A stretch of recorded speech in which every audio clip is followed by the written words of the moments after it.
Alright, let's dive into something that I believe is truly fascinating, this whole concept of impermanence.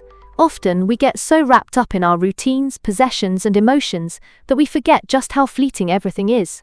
I like to call this the art of letting go. First things first, step 1 is about preparation, or as I prefer to say, still the water. You want to calm your mind, find a quiet space, and focus on your breath for about 15 minutes. Just like a pond, when the water is still, you can see a clear reflection.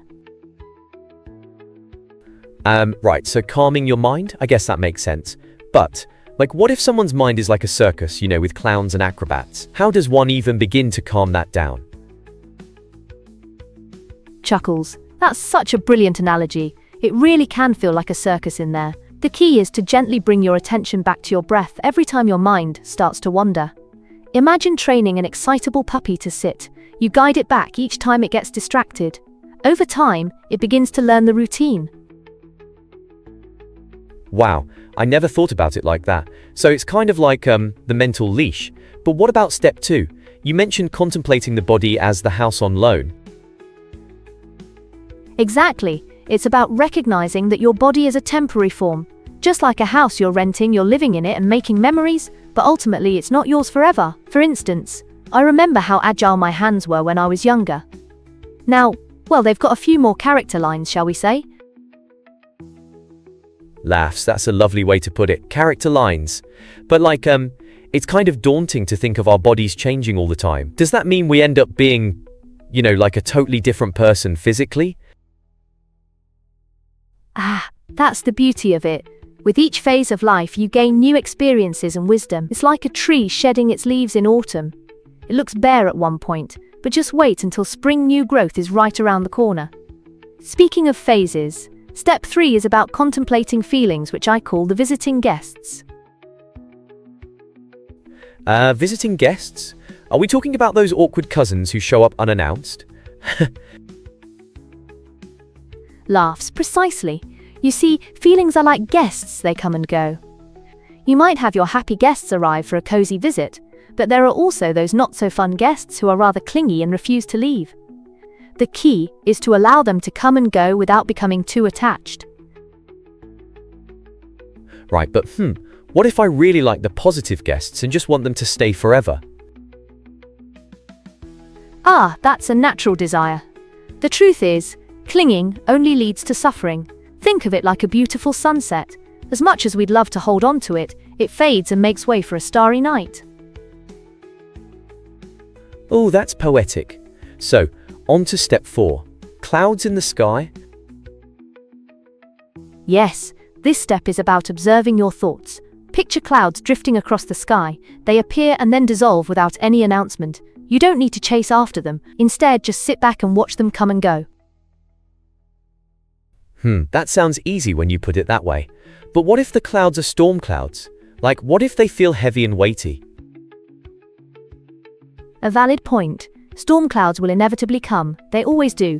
They carry rain, and sometimes they're just necessary for growth. Just remember, even the heaviest storms will eventually clear away. This leads us to recognizing impermanence in daily life, step 5, which I call the Dharma is everywhere. Okay, that sounds deep.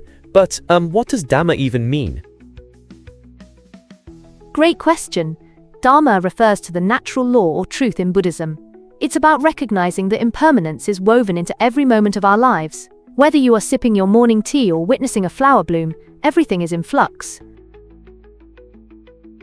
So, with daily experiences, are you saying mindfulness is essential to this whole impermanence thing?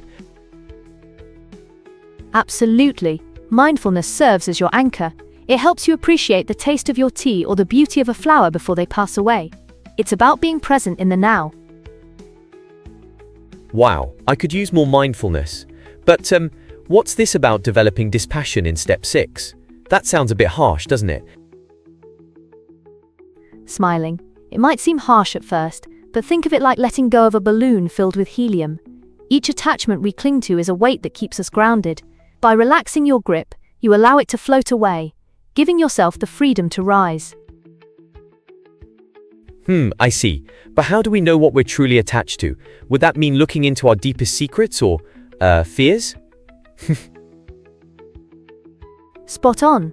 Reflecting on attachment can uncover surprising truths about what we value. It's like rummaging through the attic of your mind and discovering hidden treasures, and sometimes just old junk. Wow, I love that attic analogy. So, what's next? Well, after you find your center in step 7, continuing this journey brings you deeper into understanding your body and feelings as changing, like temporary shelters and passing weather. How fascinating is it to observe that even our thoughts can resemble seasons? Seasons. Related to, like, winter blues and summer vibes? I can totally connect with that. Yes, and with practice, just like developing a great knack for understanding the weather, you learn to perceive and let go with ease. Step 10 is all about watching the thinker, and our thoughts often pull us into chaotic storms unless we simply observe them from a distance. It feels like a meditation marathon. But why is it important to incorporate all this into our daily lives, as in step 11? Wonderful question. It's the world itself that becomes the teacher. When you view life through the lens of impermanence, every experience, from minor annoyances to major celebrations, holds a lesson. So it's more like life is meant to be a wild roller coaster with lessons on every turn. Absolutely. Each twist and turn is packed with insights about acceptance and letting go, preparing you for the peaks and valleys. This brings us seamlessly to the final step 12, the wisdom of letting go. How liberating it feels to release attachments and let life flow like a gentle river. That's a beautiful thought. So, Warrington Nalsa, what does true peace feel like when we finally let go?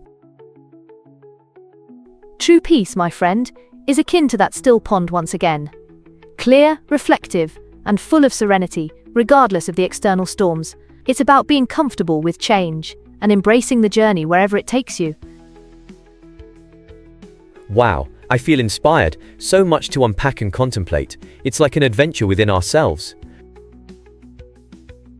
Precisely, and it's a never-ending journey of self-discovery, one that's rich with insights, laughter, and a few storms along the way.